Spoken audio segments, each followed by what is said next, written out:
Halo Bedikers, sudah tahu bukan? Indonesia merupakan negara dengan ragam suku, budaya, hingga rasnya. Tapi tahu nggak? Dari banyak suku kita itu, beberapa di antaranya justru diakui bahkan disegani masyarakat dunia. Dan suku-suku apa saja kayak itu? Berikut ulasannya. Sudah pada kenal kan dengan suku penghuni Pulau Kalimantan ini? Selain memiliki tradisi serta adat yang unik, suku Dayak juga dikenal memiliki pejuang yang gigih dalam prinsip. Tak hanya itu, mereka juga diyakini masih begitu akrab dengan dunia mistis. Sebut saja yang sampai sekarang masih menjadi pembicaraan adalah soal mandau terbangnya. Dari kabar yang berkembang, seorang pejuang suku Dayak diakui bisa menerbangkan mandau atau sejenis parang miliknya untuk menebas musuh mereka. Sisi tersebut lantas menjadi perhatian dunia. Suku-suku yang dikenal masih menjaga adat dan keharmonisan alam dengan makhluk di dalamnya itu bahkan sempat menjadi inspirasi sebuah film di Amerika. Tahun 1989, melalui sebuah perusahaan perfilman Amerika, suku ini dibuat dalam film mereka berjudul Farewell to the King, besutan Orient Pictures asal Amerika Serikat. Main-main, saking tertariknya sang produser film ini dikabarkan diproduksi di Indonesia, di mana para kru film justru mendatangi langsung Kalimantan dan melibatkan warga setempat dalam film tersebut. Tak hanya itu, seni lukis tubuh yang menjadi petanda kesukuan mereka juga banyak dimiliki dunia luar. Selain karena motif tatonya yang penuh makna, banyak seniman lukis dan juga mereka yang ingin ditato mendatangi pemukiman orang Dayak karena penggunaan alat tato mereka yang masih tradisional. Alih-alih menggunakan jarum dan tinta, tato asli suku Dayak baru bisa diakui jika pembuatannya menggunakan alat yang terdiri dari duri pohon jeruk yang diikatkan pada sebuah batang kayu dan dipukulkan pada kulit setelah sebelumnya dicelupkan pada tinta yang terbuat dari arang. Pada tertarik kan nih Bedikers dibuatin tato sama suku kita yang satu ini?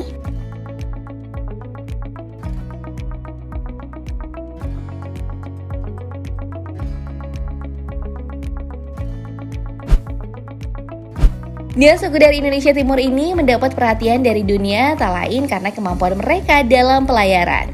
Nah, seperti suku kebanyakan, suku yang dikenal sebagai manusia laut ini memang sejak dulu menyandarkan nasibnya di laut. Dari banyak sumber disebutkan, karena kehebatannya berlayar, suku ini bahkan bisa ditemukan persebarannya tak hanya di Nusantara, namun juga hingga ke Madagaskar. Julukannya sebagai manusia laut menjadi perhatian banyak orang termasuk dunia luar, lantaran kemampuan anggota sukunya dalam penyelaman. Mereka membuat banyak peneliti dunia terheran-heran, sebab mereka nyatanya mampu menyelam pada kedalaman hingga 60 meter dengan waktu yang mustahil dilakukan pelaut maupun selama 13 menit tanpa alat bantu pernapasan.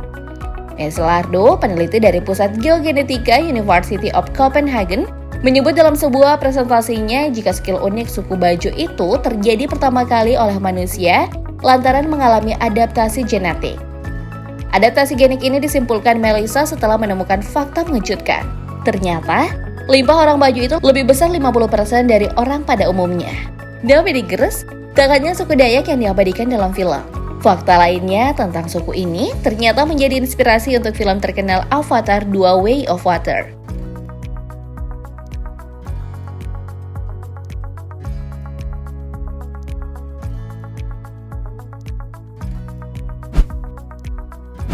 Berikutnya ada suku dari Sulawesi Selatan yang terkenal dengan doti atau sihir santet dan pakaian serba hitamnya. Yup, nama suku mereka adalah Kajang. Pemukiman suku Kajang yang terletak 270 km dari kota Makassar itu memang menarik bagi masyarakat dunia lantaran adanya pantangan penggunaan alat-alat modern zaman now, termasuk handphone, bahkan juga mesin pendingin berupa kulkas. Dari beberapa sumber, orang luar juga tak dibolehkan masuk tanpa sepengetahuan pemimpin adat mereka yang dinamakan Amatoa. Kalaupun dibolehkan, mereka pantang menggunakan pakaian lain selain yang berwarna hitam. Bagi mereka, hitam melambangkan kesederhanaan dan kesucian. Tak hanya itu, anggota suku mereka juga begitu disegani. Pasalnya, para anggota suku Kajang bisa mengaplikasikan sebuah sihir unik atau doti yang ditujukan untuk membuat kepala musuhnya menjadi lembek, seolah-olah kehilangan tengkorak kepalanya. Bahkan kabar yang melegenda, doti mereka bahkan bisa dijalankan meskipun musuh berada sangat jauh, bahkan di luar pulau mereka di Sulawesi Selatan.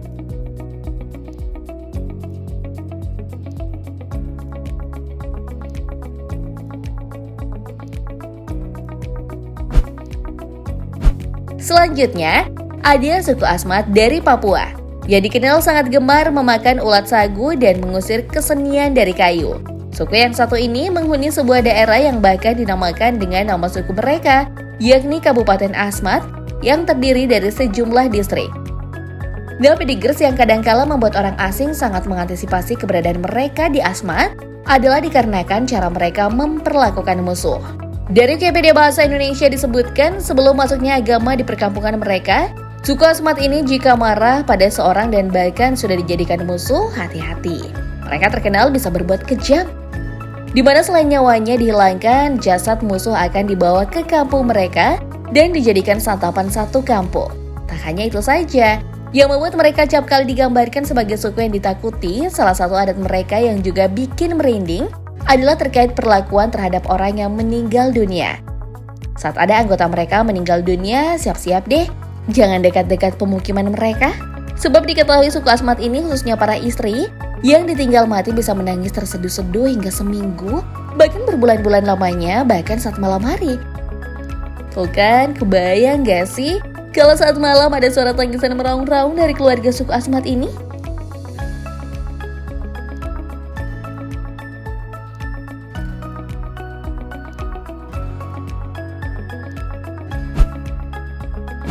Hampir serupa dengan suku Kajang, suku yang berasal dari dataran Jawa Barat ini juga dikenal dunia karena adatnya yang enggan terpengaruh budaya luar dan juga modernisasi.